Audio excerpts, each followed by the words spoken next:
Hello suspension nerds, I'm Gary from Auckland Cycle Works, and today I'm using Lego to question the fundamental basics of the acceleration anti-squat calculation.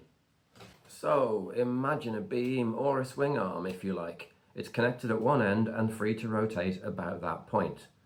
Now let's apply a pulling force to this bar. If the force pulls from above the pivot, the beam moves up. If the force pulls from below the pivot, the beam moves down. If the force pulls through the pivot perfectly in line, then it's all under tension and the beam doesn't get pulled either way. So you've basically got a triangle of forces. You've got the swing arm, you've got the direction of the force, and you've got the vertical displacement between the two.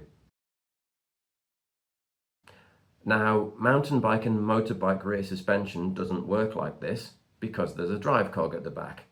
So the force arrow, the chain tension, it comes from here. Now the Lego makes this pretty obvious, but the little extra arm, which is the radius of the cassette, moves too easily. It needs to be anchored to something. On a real actual bike, the cassette is connected to the hub, so that yellow bit is the radius of the cassette. This bit here is the radius of the rear wheel, which of course stops at the ground. The ground, the radius of the rear wheel, the swing arm and the ride height of the bike are all starting to look like the four sides of a parallelogram. And because we know how to do force vector diagrams, we know that we can understand the movement of this whole assembly by plotting the position of the instant center and then looking at whether the chain tension force pulls from above or below the instant center. If you're familiar with the industry standard method for calculating anti-squat, you'll know that it puts the instant force center here.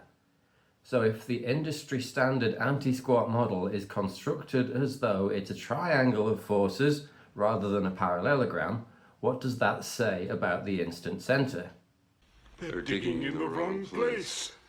So this video isn't proposing a whole alternative theory about how we should be calculating anti-squat.